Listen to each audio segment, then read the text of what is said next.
Hello hi అండి, అందరికీ నమస్తే. నేను మీ Swathi Boora. Welcome to my channel Swathi Balabhakti. ఈరోజు అంటే డిసెంబర్ 1 అండి, మనకు గీతా జయంతి శుభాకాంక్షలు అండి. అందరికీ ముందుగా గీతా జయంతి గురించి తెలుసుకుందాం. గీతా జయంతి అంటే భగవద్గీత జన్మదినం. మార్గశిర శుక్ల ఏకాదశి రోజున జరుపుకునే పవిత్ర పర్వదినం.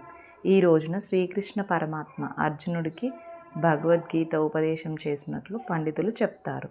గీతా జయంతి ప్రత్యేకత: ధర్మం, కర్తవ్య, బోధ కలిగిన గ్రంథం. భగవద్గీతకు ఆరంభమైన రోజు. జ్ఞాన, భక్తి, నిష్కామ కర్మ మార్గాలను తెలియజేసే దినం. శాంతి, ఐక్యత, నీతి సారాన్ని ప్రపంచానికి వినిపించిన రోజు. ఈరోజు చేసే పూజలు: భగవద్గీత పారాయణం, శ్రీకృష్ణుడికి తులసి దళాలతో పూజ, విశేష నైవేద్యం, దీపారాధన. మంత్రాలు అండ్ గీత శ్లోకాలు జపం.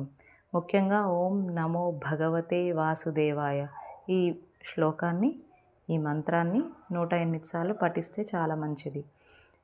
గీతా బోధన ప్రధాన సందేశం: నీ కర్తవ్యాన్ని నిష్కామంగా చేయు, ఫలితం గురించి ఆలోచించకు. శ్రీకృష్ణుడి ఉపదేశం. ఈ గీతా జయంతి మనకు బోధించేది ఏంటంటే, నీ కర్తవ్యాన్ని నువ్వు ఆచరించు, ఫలితాన్ని ఎక్స్పెక్ట్ చేయకు. ధర్మం వైపు ఉంటే ఆ దేవుడు మన వైపు ఉంటాడు. సో ఈ వీడియో కనుక నచ్చినట్లయితే please subscribe to my channel. Thank you one and all. Like, comment and share.